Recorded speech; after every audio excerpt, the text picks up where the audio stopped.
అమరావతి ఉద్యమంలో పాల్గొన్నప్పుడు తెలుగుదేశానికి సంబంధించిన ఆయన ఉంటే ఎవరో ఒక ఆయన అమరావతి హక్కులకై పోరాడుతున్న అమరావతి అంబేద్కర్ గారికి జన్మదిన శుభాకాంక్షలు అని కొలిక్పడి శ్రీనివాసరావు గారికి శుభాకాంక్షలు చెప్పారు. ఇప్పుడు ఈ వివాదంలో ఆయన అన్నీ చెప్తున్నాడు, చెప్పేస్తున్నాడు, అన్నీ బయట పెట్టేస్తున్నాడని చెప్పి ఏమని రాశారో తెలుసండి. కోచింగ్ సెంటర్ నడుపుకునే నువ్వు 2019 వరకు వైసీపీలో ఉన్నావు. అక్కడ టికెట్ రాకపోయేసరికి 2019 తర్వాత అమరావతి ఉద్యమంలో దూకావు. పాపం నీ సంగతి తెలియక ఎన్ఆర్ఐలు చాలామంది నీకు చమురు వదిలించుకున్నారు. ఒక ఆస్ట్రేలియా ఎన్ఆర్ఐ దగ్గర లక్షల్లో రాశారు ఇట్లా. తర్వాత 3 రాజధానుల మ్యాచ్ ఫిక్సింగ్ సూత్రధారి కొలికిపూడి అని చెప్పి ఈయన నన్ను జగన్ దగ్గరికి పంపించిందే కొలికిపూడి అని చెప్పి ఎవరు మాదిగా అని అంట ఆయన గురునాథం గారు కాబోలు ఆయన అంటున్నారు. ఈ పరిణామాల మీద మీరు ఎట్లా స్పందిస్తారు విజయబాబు గారు, చెప్పండి. ఏమిటి ఇప్పుడు వీళ్ళందరూ అసలు విషయాలని బయట పెడుతున్నట్లా, ఈయన 5 కోట్లు ఎట్లా ఇచ్చింది ఏమిటి ఆ లెక్కలతో సహా చెబుతున్నారు. సో ఏమిటి రాజకీయ వ్యవస్థ, తెలుగుదేశం పార్టీ చెప్తున్నది ఏమిటి, జరుగుతున్నది ఏమిటి? ఒలికిపూడి శ్రీనివాస్ అనేటువంటి వ్యక్తి వాస్తవానికి అమరావతి రైతుల ఉద్యమంలో తను విశ్వసించినటువంటి వాదాన్ని చాలా గట్టిగానే వినిపించాడు. ఆ ఉద్యమానికి ఒక రకంగా బలంగా నిలబడ్డాడు అనేది అయితే ఖచ్చితంగా చెప్పాలండి. అంతేకాకుండా వైసీపీ ప్రభుత్వాన్ని తూర్పారపట్టడంలో అనునిత్యం భజన మీడియాలో కూర్చొని డిబేట్లు నడపడంలో అతను ఒక గొప్ప ఇంధనంగా వాళ్ళకి ఉపయోగపడ్డాడు అనడంలో కూడా కించిత్ సందేహం లేదు. దానికి ప్రతిగానే అతనికి టికెట్ అనేటువంటిది ఇచ్చారు.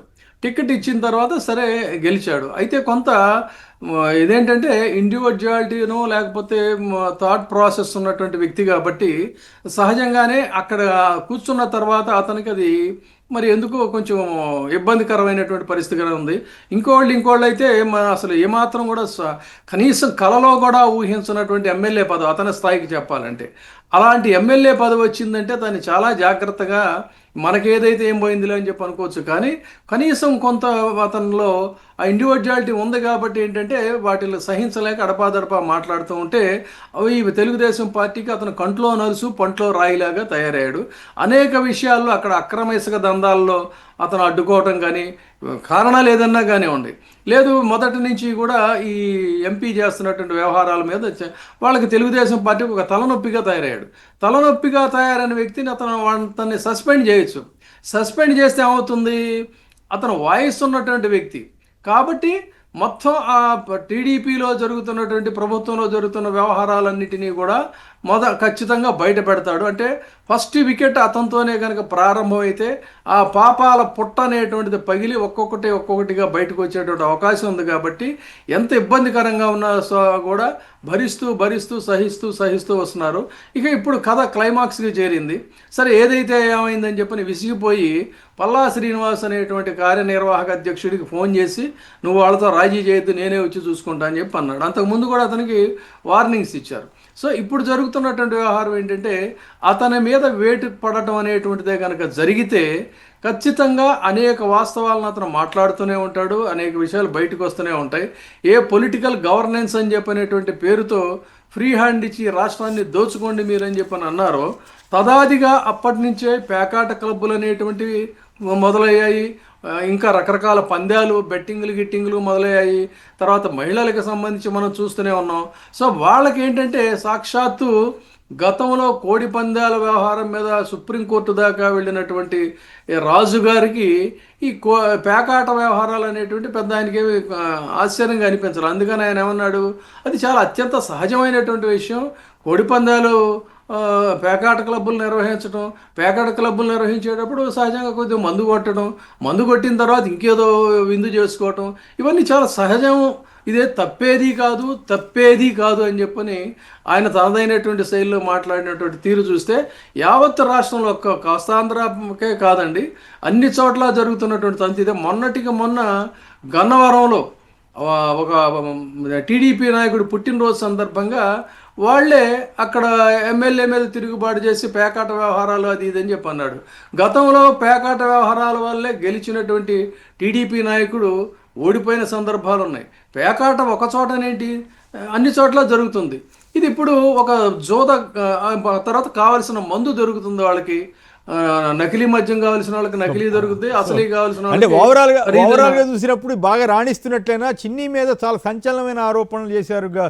హైదరాబాద్లో భూములు అదే ప్రభుత్వ భూమిలో కట్టబోయి డబ్బులు వసూలు చేశారని చెప్పి, అలాగే అది అమెరికాలో ఏదో ఇన్స్టిట్యూషన్ కన్సల్టెన్సీ. ఇంకొక పాయింట్ చెప్తానండి, ఇవన్నీ వాస్తవాలైనా తీసుకోవాలా? అట్లా టికెట్లకి డబ్బులు వసూలు చేసినట్లు ఇప్పుడు ఇవన్నీ రేపు అతను ఈ వాస్తవాలను బయట పెడతాడు.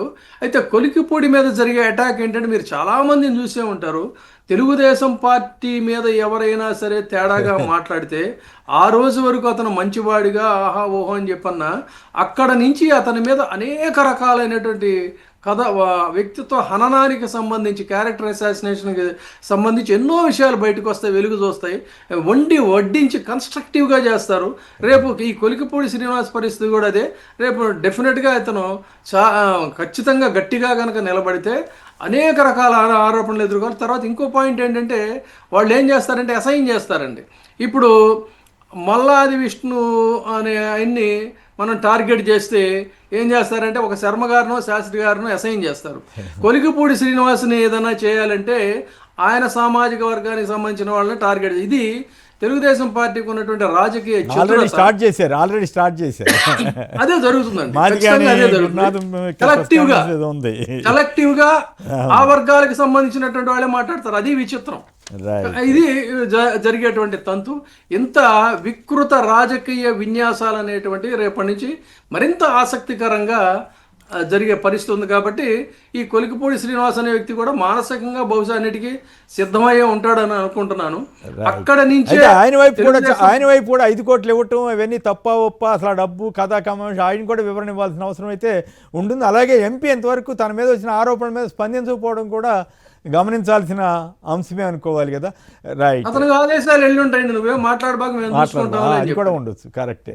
రైట్, విష్ణు గారు చెప్పండి, రాష్ట్ర వ్యాప్తంగా ఉన్న పరిస్థితికి దర్పణం పడుతోందా ఈ కొలికిపూడి గారు చేసినటువంటి వ్యాఖ్యలు కానీ, ఓవరాల్గా విజయవాడ ఎంపీ మీద వచ్చిన ఆరోపణలు కానీ, ఇవన్నిటి మీద మీ కామెంట్ ఏంటి? సార్, ఇప్పుడు నిజం గెలవాలి అని ఆయన ఒక ట్యాగ్ లైన్ పెట్టి మాట్లాడుతూ ఉన్నాడు, ఎవరో కొలికిపూడి గారు.